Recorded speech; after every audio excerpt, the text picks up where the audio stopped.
by the middle or end of day 2, you really want to start making changes. And usually that's the most frustrating day because you're trying to figure out what's the best thing to do. What I see happening too is if there's an imbalance, or if you have to know what's already happening or what's available when you start at say 6:30, then that means the fabric cutters may have to start at a different time than that, so that you've got queue built up or they've got something there in the same. So, who's going to do that, Doug? Who's going to do what? What you just told me. I mean, who's going to make that call? That what? That they start earlier. That they start earlier? Yep. That can come right out of you and Bob or whatever. If you're saying that we don't have that trust, or if they don't have the 2 hours built up at the end of the day, Yep. that they've got that 2 hour already cut up and there's Right. 2 hours worth of frames waiting. Okay. You don't want to change the process to do that. Exactly. So back to what I was getting at. It changes every single day. You know that. In this situation, again, It shouldn't. but it does. That's what I'm just saying. But it does. If he cuts my mid and starts cutting singles all day, I flood single box. You get a ton of single box down there. It doesn't go out. There's always that uncertainty. You don't really know exactly what you're going to accomplish. You have an idea, but there is that anxiety of, man, we're in some trouble here and we got to get this thing figured out. So, which also forces you to get more done than you really thought you could too.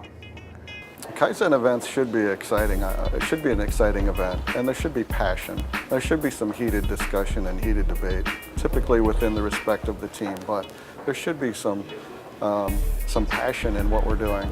And if there's no passion, if the event is flat and mundane and boring, then you're probably not getting to the true nature of the root cause of the issues you're trying to solve.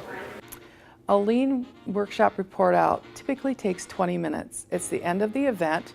Typically the workshop people are scurrying around trying to get all the data together, and then we try and invite all the pertinent people to the workshop, management, team members, and etc., to explain what we've done and the results that we expect to have from the workshop. We go through this, but the goals and objectives, the current state, tack time, you always work on that, tack time, cycle time, the 30-day homework list, and so on. I mean, those are the pieces of every workshop that we'll talk about going forward.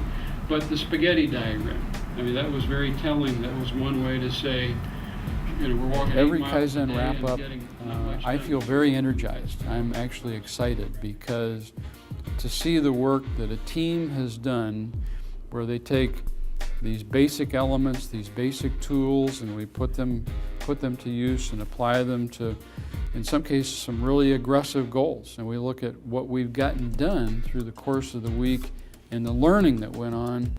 I'm thrilled, frankly, at the end of the week when I can be a part of the summary and help be part of the teaching and the coaching and the feedback, but also to see how people get it, how people absorb this, and you see folks who readily take to it and say, aha, I'm going to do something more with these principles. The best moments that I've seen in a Kaizen event is the light bulb moment. Yeah, well, lean is, there's a lot of industrial engineering associated with it. There's a lot of math involved with it.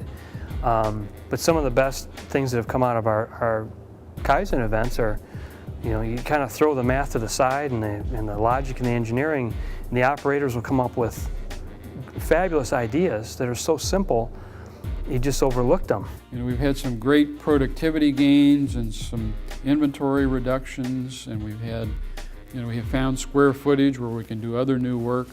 So some really excellent results have begun to take place, but we've just begun to tap the level of, the involvement level of the workforce in the company.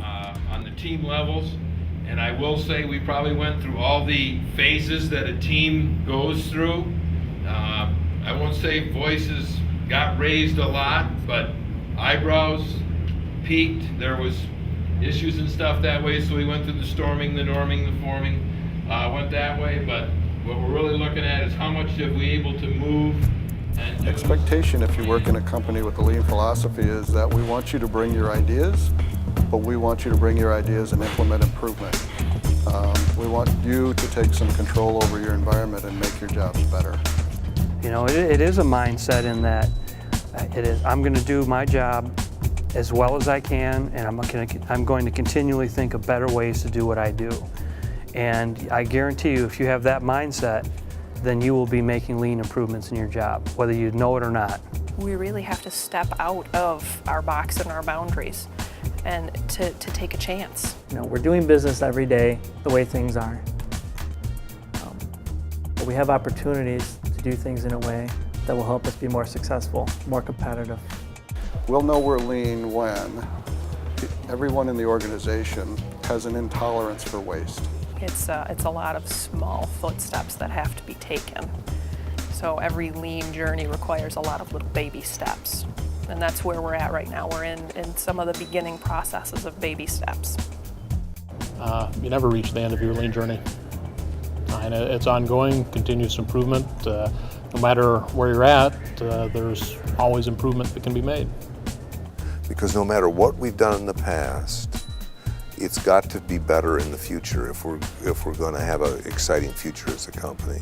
We all want to make a difference, every one of us, no matter who you are across the organization.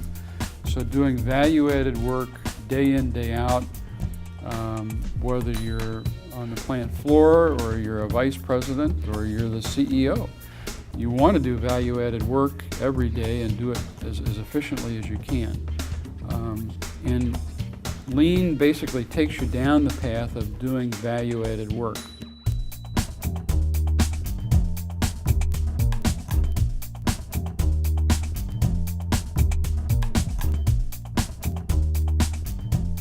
So in my personal life, do I use lean? Yeah, almost to the annoyance of my husband. He sometimes gets a little irritated with me because he'll bring home a work problem and I'll say, well, did you use any lean principles? And he'll know immediately what I'm going into, and he'll sometimes get irritated with me.